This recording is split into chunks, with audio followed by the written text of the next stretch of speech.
This week's lectures are on chapter 8. It's on the saving species, and the first video here we're going to talk about extinction. And so one of the questions that has been talked about over the last few years is the loss of the European honeybee. There is a colony collapse disorder that is occurring. And so we're seeing a lot of these honeybees actually dying off, up to about 43% of them getting hit in different areas. This is one of the primary species that actually pollinate our crops, which is a scary thing. This is not a very good way to kind of handle sustainability, is to have a single species. So definitely a concern to us and our food production. So let's talk about extinction in general. Now over here on the right is a grizzly bear, which is extinct in the sense of it's extinct from California, not off the planet. There are grizzly bears, especially Alaska. But what's amazing to me is on our California flag is the symbol of the grizzly bear, which no longer exists here. The grizzly bear is a type of brown bear, and the bear that we actually have here in California is a black bear. And yes, some black bears can be brown, but it is a totally different species, a smaller, more docile, if that could be true, of a bear species. So let's talk about the definition of extinction. Biological extinction is a natural process, happens all the time, and has been happening to life on this planet. You know, I joke about you're all going to die, and that's the case. Every species probably that's on the planet will eventually go extinct at some time. And what I want you to realize is something called a background extinction. And what this is a natural rate. Things disappear about one species a year for every million species. So if there's 50 million species on the planet, that means we lose up to 50 species a year. And a lot of these are unknown or small. A lot of this could be happening in the ocean and tropical rainforest. So it's just the fact of life. It's going to happen.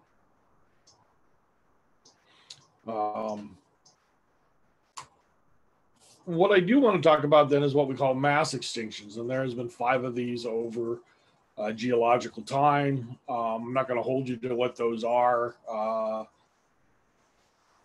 would like you to know, I guess I would like you to know 2 of them. One is what we call the Permian extinction, where you can see the big bump up. And this extinction is the biggest one on the planet, and 90% of all species or more disappeared, and kind of led to the series of species that we have on the planet today. Then there was one other extinction that you probably are aware of, and that is the dinosaur extinction, and that's called the KT boundary between the Cretaceous and the Tertiary.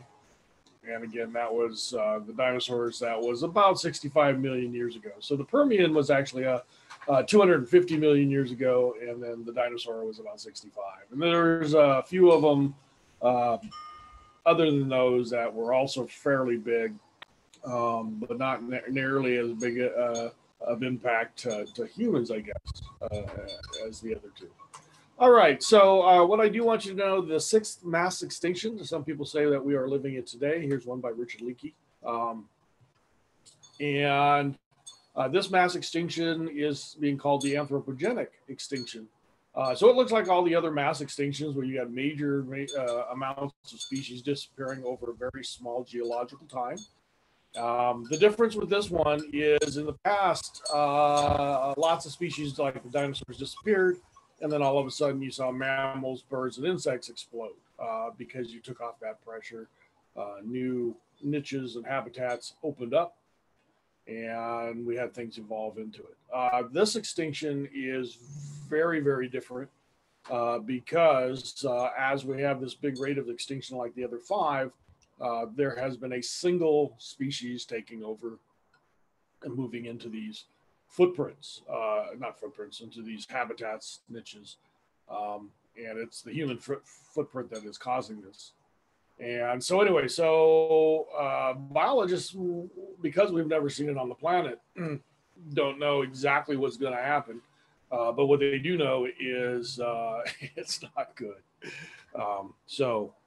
Again, mass extinction. You are currently living through the sixth mass extinction.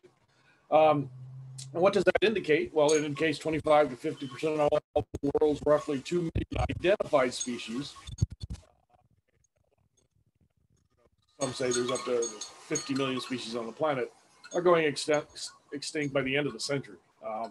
So, within the next 100 years, we need to save species, especially keystone species, to help reduce this devastation that we are seeing. All right, so let's talk about endangered and threatened, what those terms mean. Endangered means that there are so few individuals that they will become extinct without some kind of help from us. And on the bottom here, you have seen 4 of some of the major ones on the planet. There are quite a few others. The Mexican gray wolf got down to 97 in the forests of Arizona and New Mexico. California condor got down to it says up from 9. They got down. There were 27 birds remaining in the world at one point, all in captivity. The whooping crane, 442 now in North America. Big project, one of the first big projects in the United States to save a single species. And then the Sumatran tiger, which is now less than 400 and heading toward extinction. So usually these animals have low reproductive rates. They're fairly rare. They're very concentrated on what they do. And sometimes some people are calling these what we relic species, that they are, their purpose is no longer necessary. And that may not be on them. That may be on the changes that we as humans have made on the planet. All right, and then the last one, the orangutan, just picked an example that your book picked, species in crisis. These guys are definitely endangered. Most of the large primates are. The great apes are headed in that direction. And it's really due to humans. It's habitat destruction is probably the #1 cause for these guys. They're losing their habitat. And they are still being smuggled out. And again, we got to remember that everything is connected, and we may be the last generation to see these individual species in the wild. So why should we care? And there's 4 major reasons that are given. One is they have a right to exist. What gives us the right to push them out? 2 is they do offer vital ecosystem services, the web of life, and by moving chunks of those, we degrade those environments where they can't do what they should. Fighting plants that we can use for medicine.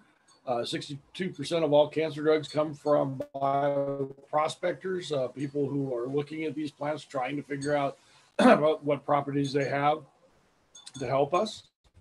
And then ecotourism, generating $1 million per minute. This is maybe the way to go at this point, making these areas, protecting them. Unfortunately, it's a human activity, but if that allows for species to survive, then well worth it. So that is the recording of this. And so we will stop.